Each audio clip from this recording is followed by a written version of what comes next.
तो आज हम बात करेंगे एक बहुत ही इम्पोर्टेंट टॉपिक के बारे में और इस वीडियो को आप लास्ट तक ज़रूर देखें। इससे आपको ग्रहों की दशा अंतर्दशा के बारे में बहुत नॉलेज मिलेगी। ग्रहों के काम करने का तरीका, उनके नेगेटिव और पॉजिटिव रिजल्ट्स देने के तरीके के बारे में भी आपको बहुत कुछ चीज़ें समझ में आएंगी। सबसे पहले आपको खुद आपने देखा होगा कि बहुत लोग कहते हैं कि ये जो सामने वाला जातक है, ये काम तो अच्छे नहीं करता है, इसके कर्म इतने अच्छे नहीं हैं, ये बुरे काम कर रहा है, फिर भी इसको ऊपर वाला दिए ही जा रहा है, भगवान की तरफ से इसको हर चीज़ दी गई है और बहुत अच्छी लग्ज़रियस लाइफ़ भी उसकी है। तो उसके एक पीछे का एक रीज़न है जो मैं आपको शेयर करूँगा। सबसे पहले जब हम बेसिक एस्ट्रोलॉजी को समझते हैं, पढ़ते हैं, तो उसमें कोई भी आप शास्त्र उठा लो, पराशर शास्त्र ले लो या जितने भी बड़े-बड़े शास्त्र, ज्योतिष शास्त्र हैं, सब में एक ही बात बताई गई है, जो भी हमारे ग्रह हमें फल देते हैं, वो हमारे कर्मों के अनुसार देते हैं, जो हमने प्रारब्ध में कर्म किए हैं, उसी के अनुसार हमें वो बाध्य हो जाते हैं कि वो एक तरह से मोहरा है कि हमें नेगेटिव या पॉजिटिव रिजल्ट्स देंगे, हमारे कर्मों के अनुसार। आपने एक चीज़ नोटिस करी होगी, जब किसी का एक पीरियड चलता है, कोई बहुत अच्छा पीरियड चल रहा होता है, तो वो बहुत लंबे समय तक के लिए चल रहा होता है। वो बहुत जल्दी एंड नहीं होता है, ठीक है ना? अगर कोई जातक जो है, कोई इंसान जो है बहुत अच्छी लग्ज़रियस लाइफ़ लीड कर रहा है, तो काफ़ी टाइम तक उसकी अच्छी लाइफ़ चलती रहेगी, लग्ज़रियस लाइफ़ चलती रहेगी और बहुत टाइम के बाद उसका एक कभी डाउनफॉल आना स्टार्ट होगा।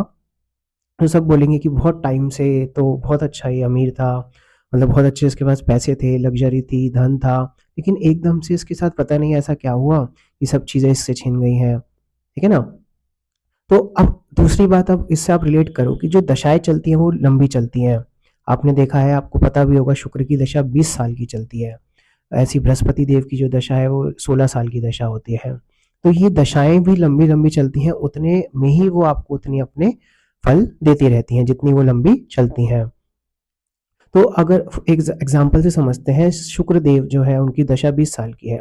अगर शुक्रदेव आपकी कुंडली में उच्च के होके बैठे हैं, मतलब अच्छे रिज़ल्ट्स देने के लिए वो बाध्य किए गए हैं, उनको बोला गया है, ऑर्डर किया गया है कि वो आपको अच्छे रिज़ल्ट्स देंगे, लग्ज़रियस लाइफ़ देंगे, आपका कोई अदर सोर्स ऑफ इनकम बनवा के देंगे। सपोज़ आपके पास कोई रेंटल इनकम आ रही है, वहाँ से आपके पास पैसा आएगा। तो जब तक शुक्र की दशा चलेगी, जब तक शुक्र की महादशा चलती रहेगी आपके ऊपर 20 साल तक, तो वो बाध्य हो गए शुक्रदेव, वो आपको उतने टाइम तक वो लग्ज़री लाइफ़ तो देंगे ही देंगे, ठीक है ना? तो आपकी जो कहीं से रेंटल इनकम होगी, वो भी आपके पास आती रहेगी, मतलब वो मनी का फ्लो आपके पास बना रहेगा, एक लग्ज़रियस लाइफ़ का जो फ्लो है आपके पास वो बना रहेगा। लेकिन इसका मतलब ये नहीं है कि जो दूसरे मारक ग्रह होंगे, आपके कर्मों के अनुसार जो दूसरे बैड या नेगेटिव प्लैनेट्स जो आपके बैठे होंगे कुंडली के अंदर, चार्ट के अंदर, वो आपको नेगेटिव रिज़ल्ट्स नहीं देंगे, ऐसा बिल्कुल भी नहीं है। क्योंकि आपको फिर से एग्जांपल देके समझाता हूँ। पहली दशा जो होती है, आपको ये पता है कि जो प्लैनेट की होती है अपने साथ ही आती है, जैसे शुक्र की दशा शुक्र के साथ ही आएगी, अंतर्दशा। तो दशा अंतर्दशा में जैसे शुक्र ने आपको बहुत अच्छा पैसा देना स्टार्ट किया, लग्ज़री देनी स्टार्ट की, बहुत अच्छी लाइफ़ आपको देनी स्टार्ट की। लेकिन जैसे ही अगर सपोज़ करें कि शुक्र की जो दशा है किसी मारक ग्रह की अंतर्दशा के साथ आ गई, मंगल ग्रह आपके कुंडली में नेगेटिव होके बैठे हैं, नीच के हैं, या सूर्य से अस्त होकर बैठे हैं, कोई भी ऐसे नेगेटिव उन पर श्राप लगा है, तो वो आपको अच्छे रिजल्ट्स देने के लिए नहीं बने हैं। तो जब भी उनकी अंतर्दशा आएगी, शुक्र की दशा में आपको लग्जरी तो मिल रही होगी, आपके पास जो इनकम है वो आ रही होगी, लेकिन उस प्लैनेट से रिलेटेड आपके पास वो नेगेटिव रिजल्ट्स ज़रूर आएँगे। जैसे मंगल की अगर आपकी अंतर्दशा चल रही होगी, तो आपका हो सकता है कोई छोटा-मोटा एक्सीडेंट हो जाए, आपको ब्लड रिलेटेड कोई प्रॉब्लम आपके साथ आ सकती है, हेल्थ रिलेटेड जिसमें ब्लड से कोई रिलेटेड प्रॉब्लम हो, वो आपके साथ ज़रूर आ सकती है।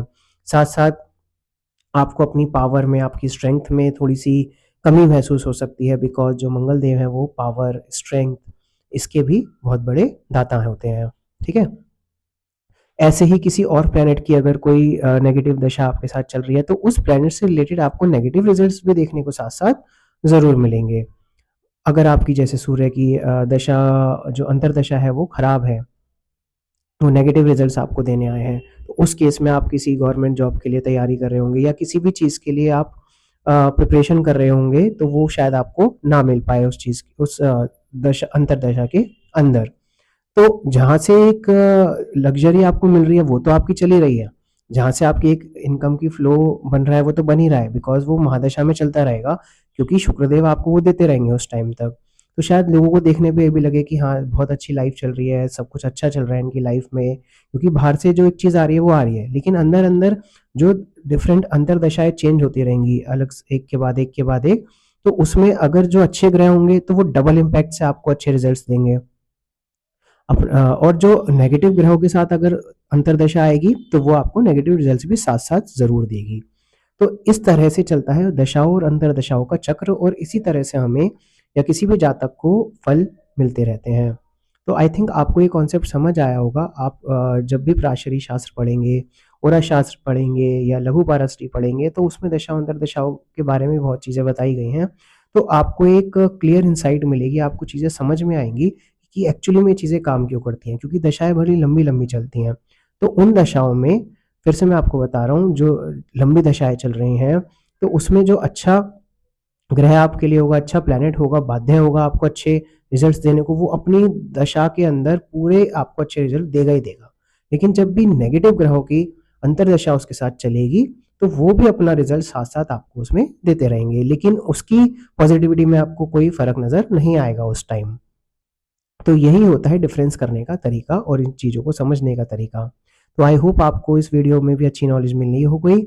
आप भी अपने कमेंट्स मुझे अपने व्यूज़ जो हैं कमेंट्स में ज़रूर बताएँ, और वीडियो को सबके साथ